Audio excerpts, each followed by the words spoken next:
Good evening. Tonight was The Revenge of the Creature. Revenge for the events of the first movie? No, it was willing to let bygones be bygones. New things happened, and it sought revenge for those things. But first, we, while cooking, watched and listened to The Creature from the Black Lagoon musical, which was an attraction at Universal Studios Hollywood from July 2009 through March 2010. It's a half hour long. It is weird, but it's on YouTube, so check it out.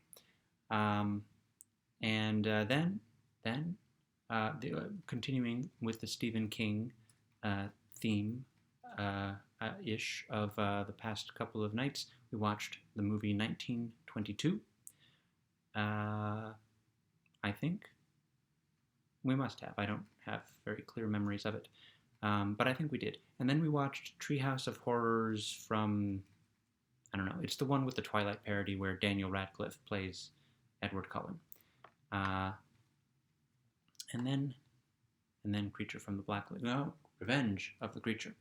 So the only recurring character is, well, there are two. The creature himself, played by a different guy while on land, but still played by Riku Browning in the underwater scenes, and the boat captain is from the first movie is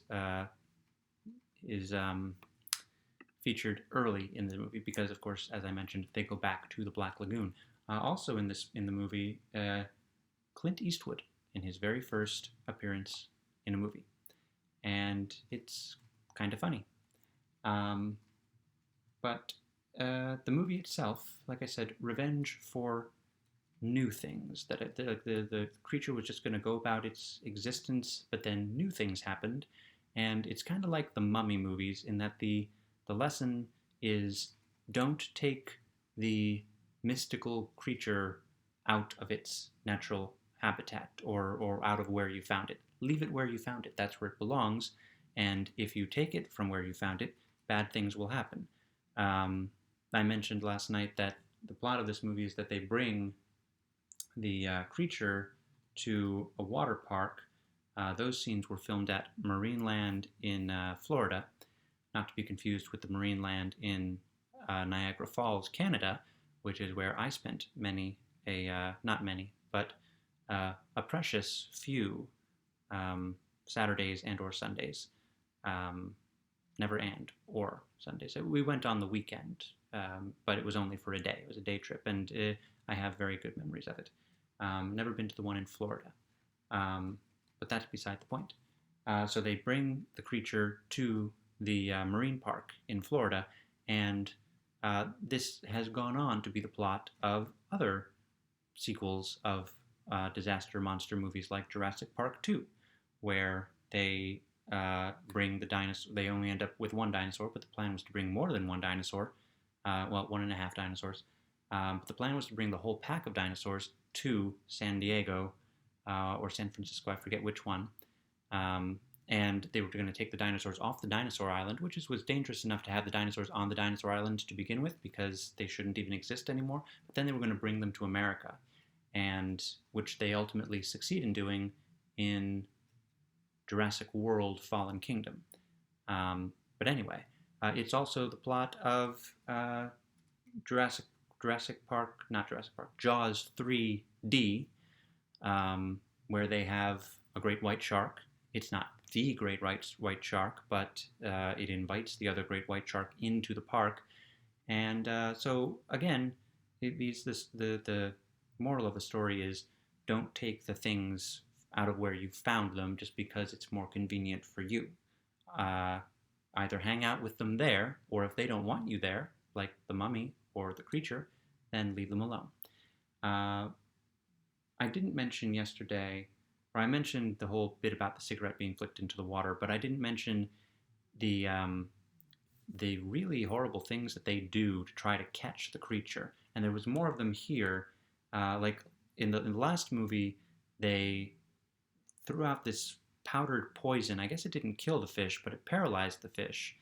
And my understanding of fish is that if they stop moving, they die. So paralyzing the fish is essentially killing the fish, but that's not how they put it.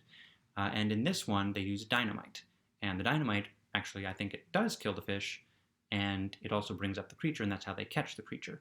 But definitely more stuff not to do. I guess that's what monster movies and horror movies and slasher movies in general are all about. They're all about the things not to do, because if the people did the things that they were supposed to do, that they should do, there'd be no movie.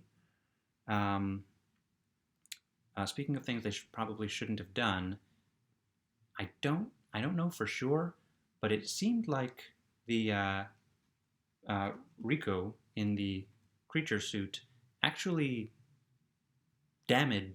really damaged some kind of exotic Florida bird, and I call it an exotic Florida bird because I'm not from Florida, but it's probably not exotic in Florida, but I have to look into that because it seemed like at odds with the rest of the don't abuse animals theme of the movies. The person next to me is laughing. It makes it hard for me to not be laughing. But anyway, it's not funny, the abuse of animals, but the idea that it would happen in this. I mean, I suppose this was before the time when there was the thing at the end of the movies where it said no animals were actually harmed. I think that was in response to that horse that may or may not have really drowned in the Muppet-ish movie from the 80s. I forget what it's called. It's either Labyrinth or something. I forget. I think it's Labyrinth. But anyway, a lot of don't take the monsters away, don't disturb animals, just let things be. This and The Mummy. I also notice, I mean, of course, watching these movies enhances viewing of the movie The Shape of Water. But I won't say exactly how, but I realized this time that in a very specific way, watching these movies affects how you view the end of that movie. And so, sorry to be mysterious, but I want you to watch these movies and watch that movie, and for me to tell you exactly what I mean would disincentivize you watching those movies, because then you'd already know, and so then why would you watch? It's pretty. Basically, I've already said the plot. As happens in the Jaws movie and the Jurassic Park movie, and probably countless other such sequels, the monster escapes, and it doesn't. This says it terrorizes people, but it doesn't really terrorize people. It terrorizes one person, and it kills a few people. But when it escapes, it just kind of walks out of the park, flips a car, and then walks down the beach into the water. But then it comes back for the woman. There's still the Beauty and the Beast thing. They run scientific, because this time they've got the monster where the lab is, and so it's easier. Again, like I said, more convenient for them to bring the monster to America. And they run tests, and it says it's this far from human, but it's not quite human, but it's human enough to be attracted to the human female, and she is not happy about it. Of course, she doesn't seem well. I guess by the end she's engaged to the one guy, but she doesn't seem particularly happy in the beginning to be attractive to either of the human males who are pursuing her. Neither of which is Clint Eastwood, which I guess is actually a plus. Let's see. I'm going to get a third crack at this in a couple of days. So if I don't say everything that I want to say, then I can go back, like I'm going back on things from yesterday, today. Still, it's a really cool costume. You see more of it, obviously, in this one because it wasn't a secret. Like in the first one, they wanted to keep the monster mysterious for as long as possible before showing it. This time they show it right from the beginning because that's the idea. They get it in the beginning and then they've got it. And but still, they showed there were new things to unveil, like the creature's ability to jump very high. It must be part frog. There's one part where someone says, it's a fish man. It's like, are you sure it's a fish man? And I'm thinking it's probably more of a frog man, but it's a gill man definitely.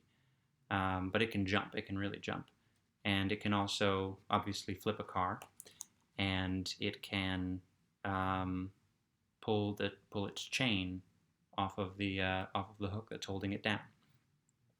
Uh, just leave the monsters where they are. It's the message of, well, pretty much all of these movies. Um, I'm gonna say that's that for now. Tomorrow is Abbott and Costello Meet the Mummy, and I look forward to actually really liking a mummy movie for the first time in a while. So, and then whatever the next day is the creature walks among us, which it kind of did in this movie, but it's going to do it more. Have a lovely midnight.